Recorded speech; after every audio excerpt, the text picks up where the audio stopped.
예, 인공지능이 지금 실제로 이야기되는 거하고 개발되고 있는 거하고 되게 차이가 많이 나거든요. 그래서 실제 개발되고 있는 현장의 인공지능, 그걸 좀 정확하게 알려드리고 싶습니다. 오늘 말씀드릴 내용은 이제 보시다시피 인공지능을 좀 잘 이해해보자 라는 데 초점이 맞춰져 있습니다. 아마 인공지능 하면 떠오르는 모습이 이런 모습이 아닐까 싶습니다. 한번 같이 보시죠. 영국의 드라마 휴먼스에 나오는 인공지능 로봇입니다.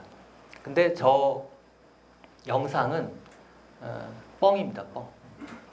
실제로 저런 건 인공지능 연구자들이 개발하고 있지 않아요. 그럼 개발하고 있는 인공지능은 어떤 거냐? 그걸 이제 보셔야 되는데 바로 화면에 소개해드린 저 책입니다. 저 책은 실제 컴퓨터 공학 하는 분들이 참고하고 있는 배우는 교과서입니다. 부제가 붙어 있습니다. 모던 어프로치, 현대적 접근. 이 책의 부제가 그럼 현대적 접근이라고 했다면 그와는 구분되는 고전적 접근 또는 옛날 접근 뭐 이런 게 있지 않겠느냐라고 생각을 해볼 수 있고요. 실제로 그렇습니다. 그래서 그 둘을 비교하는 게 굉장히 흥미로운 지점입니다. 여기 네모칸에 있는 분 혹시 얼굴 아시는지 모르겠어요. 혹시 아는 분 있으신가요? 네. 맞습니다. 저분이 그 앨런 튜링입니다. 몇 년 전에 이미테이션 게임이라는 영화가 있었고요. 그 영화가 바로 그 튜링의 전기를 바탕으로 하고 있습니다.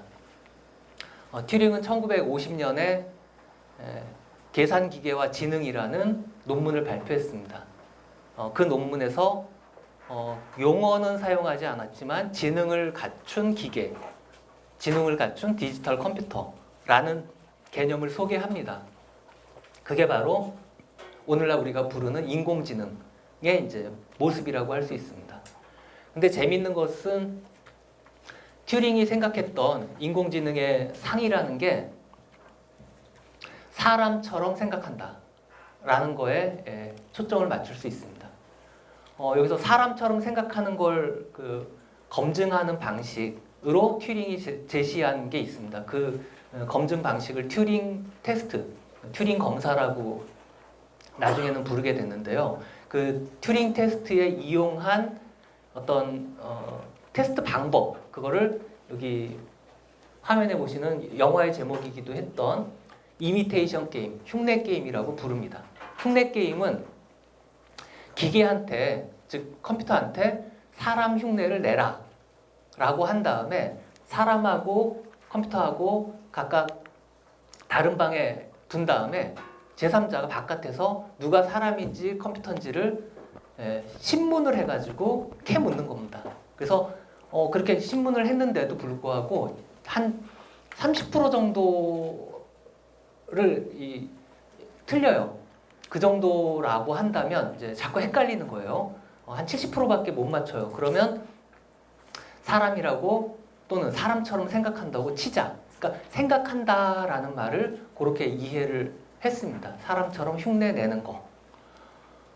근데 이제 이런 사람처럼 흉내 낸다, 생각한다라는 말이 무슨 뜻인가를 조금 들여다보면요. 사람처럼 머리를 써가지고 해야 하는 지능적 활동, 이거를 두루두루 할 수 있다는 뜻입니다. 두루두루라는 건 우리가 머리 써야만 풀 수 있는 또는 수행할 수 있는 밥하기, 길 찾기, 또 바둑 두기, 아니면 빨래하기, 이런 것들이 있습니다. 이런 것들을 사람은 잘하진 못해요. 저는 쿠쿠보다 밥을 잘 짓지 못해요. 하지만 그래도 3층밥이라도 만듭니다. 또 길도 찾아요. 어느 정도 빨래도 좀 할 수 있고 두루두루 한다는 게 굉장히 중요한 특징입니다. 튜링이 생각했던 인공지능은 그렇게 두루두루 할 수 있는 겁니다. 근데 현재 개발자들은 현대적 접근의 인공지능 만들기에 있어서 저런 걸 꿈꾸지는 않습니다. 이제부터 인공지능의 내부로 들어가 보도록 하겠습니다. 현대적 접근의 인공지능은 지금 화면에 보시는 거 잘 보이시는지 모르겠는데 모 항공사에 문제가 발생했을 때 해결에 이르는 모든 경우의 수와 경로를 따져서 그린 겁니다. 이럴 땐 이렇게 해라, 저럴 땐 저렇게 해라. 이게 이제 그 땅콩 항공이라고 보통 우리가 알려져 있는데요. 승객 대처 방법입니다. 기내 난동 사건이 일어났습니다. 이게 문제가 생긴 거예요. 그래서 그 문제가 해결될 때까지. 실제는 아마 여기 그림에 보시는 것보다 훨씬 복잡할 겁니다만 저런 식으로 우리가 짜볼 수 있습니다. 사실 저거 잘 짜는 게 되게 중요해요. 프로그래밍의 핵심은 문제에서 해결에 이르는 과정을 컴퓨터가 알아들을 수 있는 언어로 짜는 겁니다. 이렇게 보여주면요, 컴퓨터는 못 알아먹어요. 근데 컴퓨터가 알아먹을 수 있는 방식이 있습니다. 그런 언어들이 있고요. 그 언어들은 굉장히 많이 있어요. 어떨 때 어떻게 하라? 아니면 이렇게 하라? 또 아니면 저렇게 하라? 그런 것들을 컴퓨터 언어로 짜는 겁니다. 그럼 왜 프로그램을 짜느냐? 짜는 목적은 단순합니다. 우리가 그 프로그램을 시켜가지고 뭔가 원하는 일을 하게끔 하는 겁니다. 그게 핵심이에요. 잘못한다? 그럼 잘못 짠 거예요, 프로그램을. 근데 사실은 인공지능도 저런 프로그램입니다. 그래서 우리가 시키는 일을 잘 짜는 심부름꾼, 노예에 해당한다 이렇게 보시면 됩니다. 도구 뭐 이런 거예요. 그래서 요 프로그램을 시키는 대로 잘 한다라는 점에서 우리가 좀 어려운 용어인데 결정론적이다 이렇게 씁니다. 다른 일을 못 해요. 그럼 이제 지금 순서도를 설명드렸고요. 프로그램을 설명드렸는데 그 둘을 아우르는 더 높은 개념이 있습니다. 그게 바로 알고리즘이라는 개념입니다. 뭔가 행해야 할 일을 순서대로 이렇게 알려주는 명령어들을 이렇게 쭉 늘어놓은 겁니다.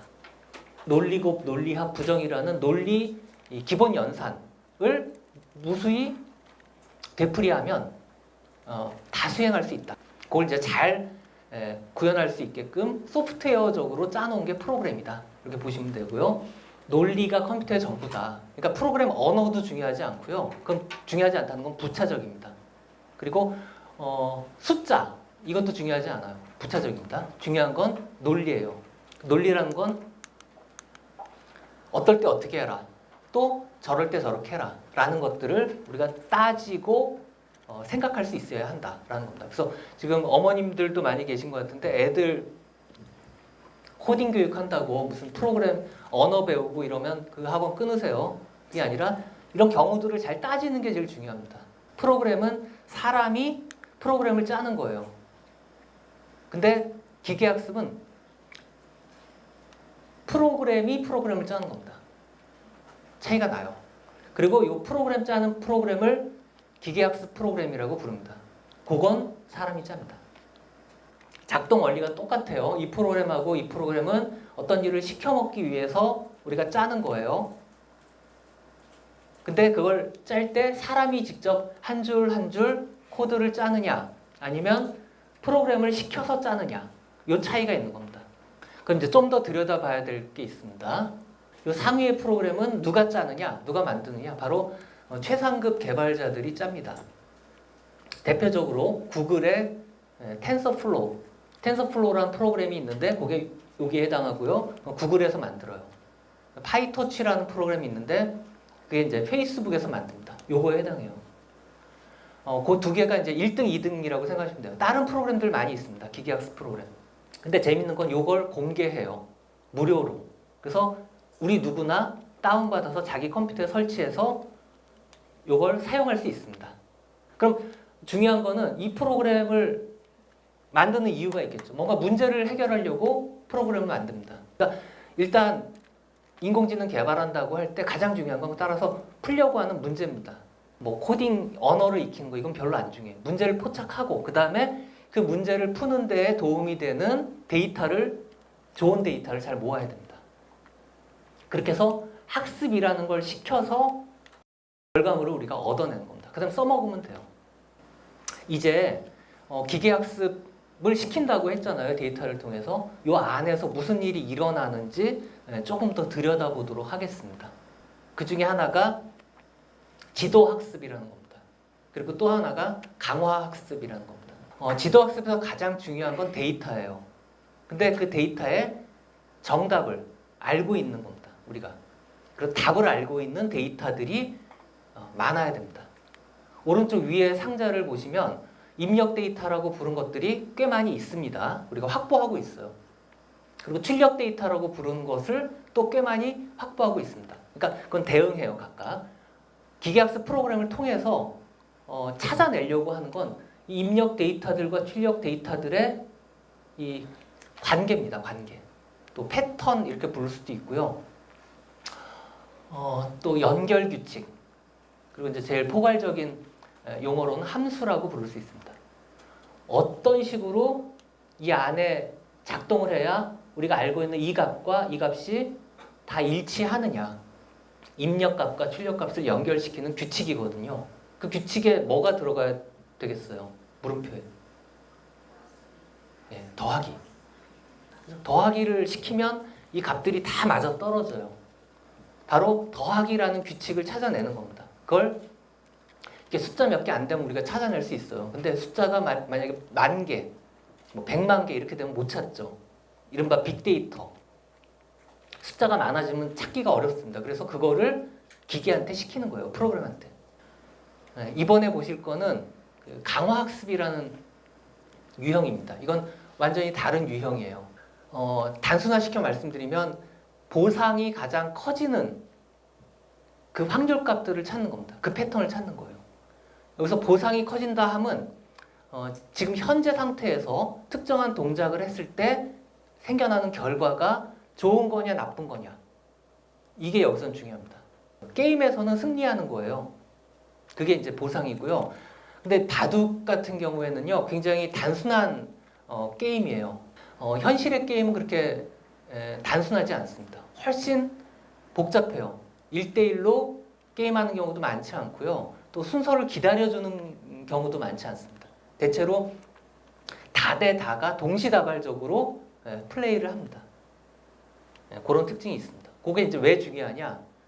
방금 말씀드린 규칙 내에서 이런저런 수들을 찾기라는 강화학습과 데이터가 꼭 필요한 지도학습 사이에 굉장히 큰 차이가 있기 때문에 그렇습니다. 알파고라는 이제 바둑 인공지능이 있어요. 근데 처음에 세계 버전은 인간의 기보를 통해 학습했습니다. 그리고 작년 말에 발표된 알파고 제로가 이제 인간 기보를 참고하지 않았다는 뜻이에요. 인간 기보를 참고해서 이긴 알파고 마스터라는 버전하고 대결시켰더니 89대 11로 제로 버전이 이겼다는 겁니다. 그러니까 인간의 기보가 이제 더 이상 의미가 없는 거예요. 그래서 저때 신문 기사에 뭐가 많이 나왔냐면 드디어 인간이 제공한 데이터가 필요 없는 스스로 진화하는 인공지능이 나왔다. 이렇게 이제 굉장히 공포스러운 기사가 많이 있었어요. 기억나실지 모르겠는데요. 저게 이제 사기극이라는 겁니다. 대표적인. 왜냐하면 바둑은 처음부터 지도학습에 의한 게 아니라 강화학습에 따른 기계학습을 하는 거였기 때문에 인간 기보가 필요가 원래 없었어요. 처음엔 정중앙에 놓을 수도 있어요. 흙을. 그럼 지겠죠? 질수록 점점 그렇게 정중앙에 놓는 수를 피하게 됩니다. 그걸 스스로 찾아가는데 2,800만 판을 두었기 때문에 가능했다. 그렇게 이야기할 수 있습니다.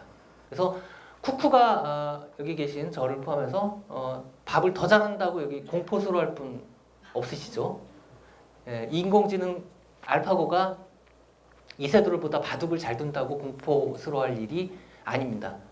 보통 처음에 제가 보여드렸던 드라마에 나오는 것과 같은 그런 인공지능, 즉 강인공지능 보시면요, 이런 영화들에 많이 등장합니다. 터미네이터, 매트릭스, 최근에 엑스마키나 이런 사례들이 있어요. 근데 저거 다 실제가 아니라는 거죠. 근데 그 인공지능은 상상의 산물이고요, 엔터테인먼트의 영역입니다. 사이언스의 영역이 아니에요. 그래서 이거는 사이언스 픽션이 아니라 제가 사이언스 픽션이다. 과학의 얼굴을 한 구라다. 이렇게 이야기를 합니다. 실제 아까 과학자들이, 기술자들이 개발하는 인공지능이 어떤 모습인지 보셨기 때문에 이렇게 스스로 뭔가를 하려고 하는 사람 같은 그런 인공지능은 안 된다는 거죠. 근데 이제 두 가지 이유 때문에 이게 잘 안 됩니다. 첫 번째는 알고리즘을 만들 수가 없습니다. 사람의 생각과 유사한 형태의 알고리즘. 사람의 생각의 특징 중에 하나는 뭐냐면요. 두 개의 층이 존재합니다. 생각에. 생각이 진행되는 층과 그 생각이 잘못됐다. 라는 걸 확인하고 교정하고 하는 그런 두 개의 층이 있습니다. 그게 통일돼 있어요. 인공지능의 경우에는 두 층이 분리될 수밖에 없습니다. 고치려면 상위에서, 위에서 뭔가 개입해야 돼요. 디버깅 프로그램 이야기하는 분들도 있는데 디버깅 프로그램이 고장나면 그건 사람이 고쳐야 됩니다. 그게 이제 한 가지 이유고요. 또 하나는 그게 이제 그 알고리즘, 소프트웨어 차원의 이유고요. 하드웨어 차원의 이유도 있습니다. 하드웨어 차원에서 인간의 뇌처럼 잘 작동하는 반도체를 만들 수 있다면 이라고 가정을 한번 세워보죠. 실제로 알파고의 첫 버전인 알파고 판 같은 경우에 인간의 뉴런과 같은 그 뉴런을, 신경세포를 한 10만 개 정도 구현했다 그래요. 근데 인간의 이세돌의 뇌는 1000억 개 정도의 뉴런이 있습니다. 그 10만 개의 신경세포 흉내낸 거를 구현하는데 사용한 전기가 200kW예요. 그러니까 이세돌은 1000억 개의 그 뇌세포를 작동시키는데 고작 20W. 결국은 효율이 100억 배 정도 올라가야 된다는 겁니다. 이게 반도체 기술로 사실상 불가능하다고 합니다. 어느 정도 힘드냐면 이 분야, 반도체 개발 분야에 노벨상이 콤보로 10번 정도 나오면 된답니다. 따라서 앞에 소프트웨어적으로 지금 공학적, 하드웨어적으로 둘 다 아직은 안 된다. 그렇게 이제 이야기할 수 있습니다. 사실은 훨씬 더 우리가 걱정하고 우려해야 될 내용들이 있습니다. 인공지능이 이제 인간하고 엮일 때 편의상 네트워크 지능이라는 말로 한번 불러왔습니다. 이 네트워크 지능이라는 거는 실제로 인공지능 자신이 뭐 의지를 발휘하고 목표를 세우고 이런 일은 하지 못하더라도 그걸 사람이 통과할 수 있다라는 아이디어가 되겠습니다. 약인공지능들을 여러 개를 사용해서 뭐 개인이건 기업이건 정부건 간에 그걸 활용하게 되면 무시무시한 일이 일어날 수도 있지 않겠느냐. 한 가지 문제만 잘 푼다 해도 그런 인공지능들이 많아지면 결국 사람의 일 하나하나를 다 대신하게 됩니다. 이게 이제 큰 문제죠. 그래서 더 우려스럽고요. 일자리, 더 중요한 건 일거리입니다. 일거리 자체가 사라져요. 그 다음에 또 하나 우리가 생각해 봐야 되는 거는 그 교육 시스템하고 관련해서 그럼 일자리를 인공지능이 대신하면 사람은 뭘 해야 되지? 뭘 공부해야 되지? 이런 문제가 제기가 되고요. 또 하나는 우리 경제 시스템 전반에 대해서 다시 생각해 볼 걸 요구하게 됩니다. 기업에서 인공지능을 도입하게 되면 인건비와 어떤 그 임대료 이게 굉장히 줄어듭니다. 비용 절감에 크게 기여해요. 근데 다른 한편으로는 그 여파로 일자리가 줄어들기 때문에 전반적인 소비자의 구매력이 떨어지게 됩니다. 결국은 기업의 이윤에 도움이 되는 범위 내에서 기본소득을 즉 사람들에게 돈을 일정하게 퍼주는 겁니다. 제한하게 될 겁니다. 근데 그 규모는 기업에 도움이 되는 만큼이죠. 따라서 그 액수는 굉장히 적을 거라고 예상이 되고요. 이게 이제 기업이 기본소득을 제한하고 집행했을 때의 시나리오입니다.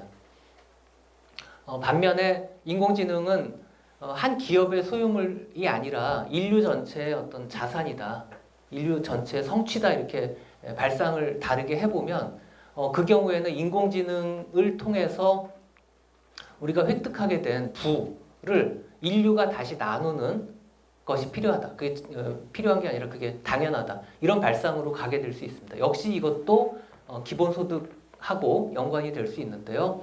이렇게 되면 이제 정부와 시민사회가 이 기본소득을 주도하게 될 때, 그때 이제 사람들 각자에게 돌아올 어떤 기본소득의 규모는 최대치 쪽으로 가게 될 겁니다. 기본소득을 둘러싼 어떤 패권의 다툼 같은 게 이제 있을 거고, 이게 그렇게 멀지 않은 미래다. 사람이 약인공지능들을 통괄할 때, 종합해가지고 사용할 때 사람의 나쁜 측면까지 그 안에 다 반영되겠다. 요게 이제 우려스럽다. 그렇게 얘기를 할 수가 있겠습니다. 첫 번째 사례는 구글 번역이라는 인공지능입니다. 데이터를 통해서 학습했습니다. 그러니까 지도 학습이에요. 여기에 근데 큰 문제가 하나 발견이 됩니다. 뭐냐면 터키어를 영어로 번역하는 상황인데요. 터키어에는 성별 구분이 없습니다. 원래 성별이 없었는데 닥터에는 he가, nurse에는 she가 이렇게 배정이 됐습니다. 자, 그 안에 숨은 어떤 그 차별 이렇게 보이시죠? 하드워킹 하는 건 he고요, 남자고 레이지, 게으른 건 여자입니다. 그럼 저런 일이 왜 일어났을까를 생각해 보면 답은 쉬운데요. 학습 데이터 자체가 왜곡되어 있기 때문에 그렇습니다. 인간이 생산한 학습 데이터들은 사회적, 역사적 산물입니다. 따라서 그 사회와 그 사회가 거쳐온 역사의 편향, 편견 이런 것들을 고스란히 가지고 있을 수밖에 없습니다. 그걸 통해서 자료 삼아서 지도학습을 하더라도 그 결과물은 그 사회의 편향을 고스란히 간직할 수밖에 없습니다. 이게 이제 핫 이슈예요. 가끔 우리가 말도 안 되는 그 판결을 보면 인공지능 판사시키면 어떡하? 그런 얘기 많이 해요. 농담으로 많이 하는데 그건 정말 농담으로라도 해서는 안 되는 얘기입니다. 왜냐하면 판결의 내용이라는 게 인공지능을 통해서 이제 인공지능 판사에게 학습되는 건데요. 그 판결 내용은 항상 시대에 가장 뒤처진 보수적인 성향을 가질 수밖에 없습니다. 인공지능 판사는 절대로 판례 변경을 못합니다. 즉 새로운 판례를 만들어내지 못해요. 그렇기 때문에 사회가 더 후퇴하는 방향으로 판결을 내릴 수밖에 없습니다. 지금부터 살펴보실 몇 가지 사례는 사물 인터넷하고 관련된 겁니다. 버거킹 광고예요. 15초 광고. 요거 주목하세요.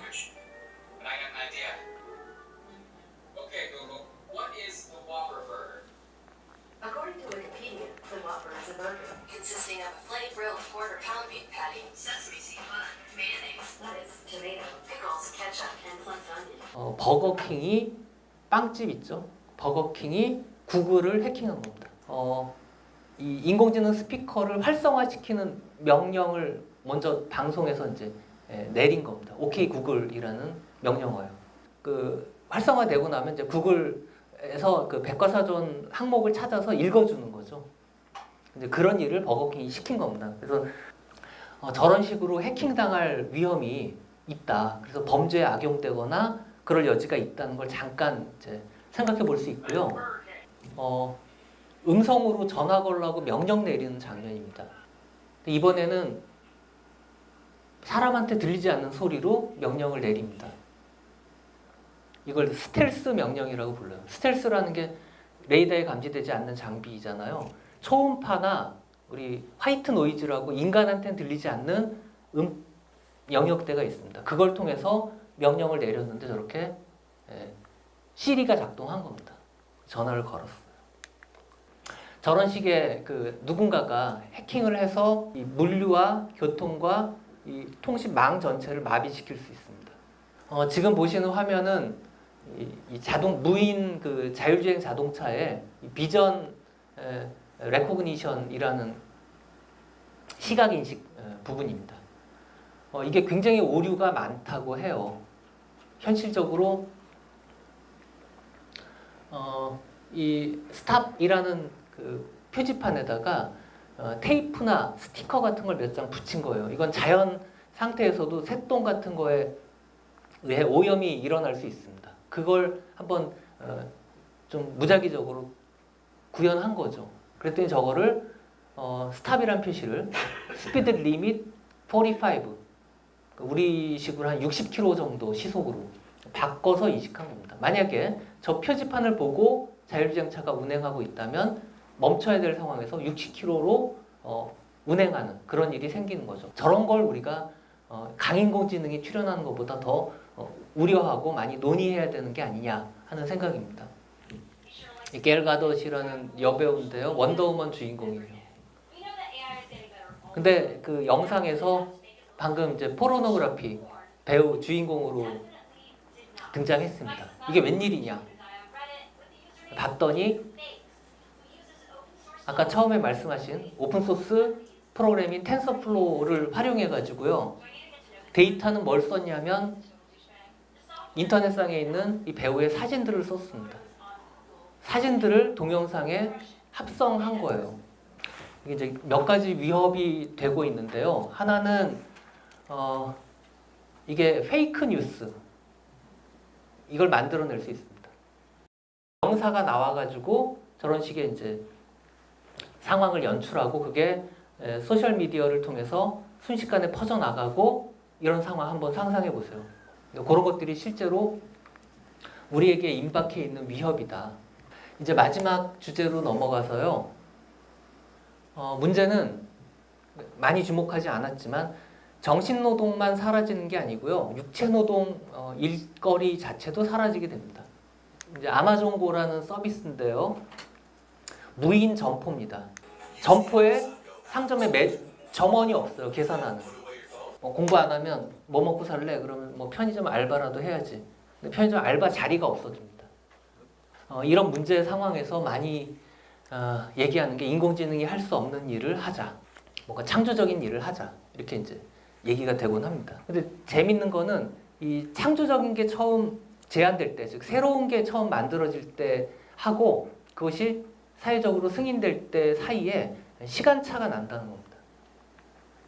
근데 나중에서야 그것이 그랬구나, 창조적이었구나.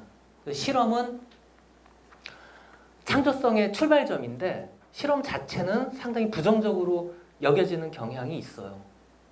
이 비디오 플레이어가 가장 AS 센터에 많이 고장나서 접수된 사례, 테이프가 엉켜가지고 이 안에서 꼬여서 라고 생각하실 텐데 그게 아닙니다.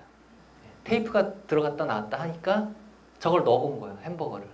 근데 햄버거 들어가면 안 되죠. 근데 애들은 그런 짓을 합니다. 바로 그게 실험의 본질이에요. 실험은 저렇게 위험합니다. 애들이 말썽 피는 게 다 실험이라고 생각하시면 돼요. 어른들은 안 하죠. 그러니까 창조성은 개인의 일이 아니라 사회 전체의 문제라고 생각이 돼요. 그 사회가 얼만큼 그 실험의 위험성을 이겨낼 수 있느냐, 그래서 허용할 수 있느냐, 힘과 용기 이런 것들이 이제 뒷받침돼야 되고요. 창조적인 인간이 되는 문제하고 관련해서 예술가가 되게 도움이 된다고 생각합니다. 왜냐하면 예술가는 실제 창조적인 결과물을 내놓은 사람들이거든요. 예술가의 작업의 핵심이 뭐냐? 이걸 이해하는 게 되게 중요한 것 같아요. 그래서 제가 이제 찾아낸 개념이 결국 실습, 실기입니다. 흔히 말하는 책상 물림 이게 아니라 실제 결과물을 산출하는. 그래서 이제 우리가 창작자 또는 메이커 영어로는 로서 살아가는 그런 활동이 필요하다. 이렇게 얘기할 수 있습니다. 그 구체적인 그 발현 방식은 두 가지를 제가 찾아봤는데 하나는 글쓰기예요. 이제 글도 결과물입니다. 그 구체적인 방안 중에 하나가 블로그 같은 걸 한번 운영해 보면 어떠냐 하고 얘기하고 싶어요. 일상생활을 하면서 오늘 기록할 한 가지 중요한 포인트 이걸 잡아내는 겁니다. 즉 글감을 잡아내려고 이렇게 불철주야 이렇게 집중하는 측면이 있어요. 그건 글감을 찾으려고 집중하면서 세상을 사는 것과 그렇지 않고 그냥 사는 것 사이의 차이, 요거에 되게 주목할 필요가 있고요. 그래서 이제 학교에서 하는 교육도 제가 제안을 해보자면 그런 방식이 되어야 한다고 생각되고요. 핀란드에서 교과서랑 교과목 자체가 다 없어진다고 하죠. 근데 이제 주제 중심으로 필요한 것들을 종합하는 그런 내용으로 교육을 한다고 그러는데 저는 조금 더 과격하게 아예 그런 것도 없이 주제 찾는 것도 애들끼리 한번 얘기해 가면서 찾아봐라. 이렇게 너만의 새로운 거 한번 만들어 봐라. 우리가 교육이라는 게 이제 내용을 학습시키는 거라고 주로 생각을 하는데 사회가 변하는 속도가 빠르고 새로운 문제가 계속 닥치고 그랬을 때는 이게 별로 효험이 없거든요.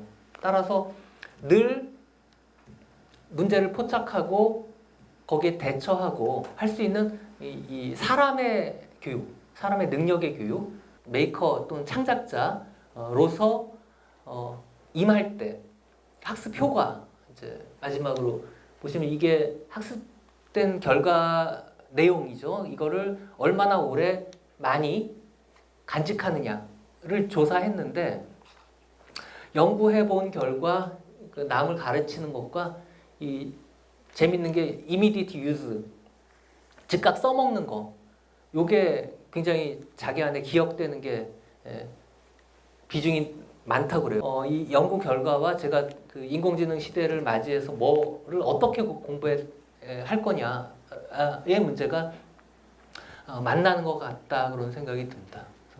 그래서 이상으로 제 쪽에서의 이야기는 마치고 마지막을 마무리하겠습니다. 네, 질의응답 하신 분. 네, 굉장히 흥미롭게 들었고요. 일단 막연하게 뭐 두렵다 뭐 이런 생각만 가지고 있었는데 이제 강의를 듣다 보니까 실제적으로 우리한테 위협이 될 만한 게 어떤 거고 어떤 거를 우리가 중점적으로 문제라고 생각하고 인식을 하고 대비를 하고 준비해야 되는지 그런 걸 좀 막연하게나마 감을 잡을 수 있었던 그런 강의였던 것 같습니다. 굉장히 많은 도움이 됐어요. 강연이 생각보다 저희가 막연하게 생각하는 인공지능에 대해서 굉장히 구체적으로 자료를 많이 준비해 주셔가지고 굉장히 이해가 많이 됐고 너무 재미있었어요. 네, 현대사회에는 수많은 쟁점들이 있습니다. 그 쟁점들 중에서 중립을 지키거나 그리고 아니면 어느 한쪽에 길을 걸어가거나 할 때 다른 타인의 영향이라든지 사회의 다른 것에 휩쓸리지 않고 자신이 원하는 자신이 나아가고자 하는 방향으로 걸어가는 데 나침판이 되어줄 수 있는 부분이 인문학이라는 생각이 들었고 말 그대로 기로의 인문학이라는 제목을 달아서 그러한 갈림길에 섰을 때 자신만의 인문학적 소양으로 자신의 선택을 할 수 있도록 하기 위해서 본 프로그램을 기획하게 되었습니다. 이번 강연의 주제 도서는 김재인 작가의 인공지능의 시대, 인간을 다시 묻다입니다. 이 책은 철학자 김재인의 서울대학교 인기교양 과목인 컴퓨터와 마음의 강의 내용을 엮은 것입니다. 수년간 공대생들에게 필수 과목이었던 이 수업에서 저자는 이미 다가온 인공지능 시대가 역설적으로 우리 인간 자신을 다시 되돌아볼 시기임을 말해왔습니다. 이를 통해 저자는 뛰어난 인공지능과 살아가는 동안 잘 살 수 있는 방법에 대해 함께 생각해보고자 합니다. 2018년 도서관 길이의 인문학 프로그램을 운영하는 인천광역시립 영종도서관은 2009년 개관하여 독서 문화의 거점으로 지역민들의 사랑을 받으며 성장해 왔습니다. 1사서 1동아리 사업을 통해 독서를 활성화하고 섬마을과 지역정보 소외계층과 함께하는 다독다독 사업 등을 진행하며 지역사회와 끊임없이 정보와 문화 콘텐츠를 교류하는 커뮤니케이션의 거점이 되고 있습니다.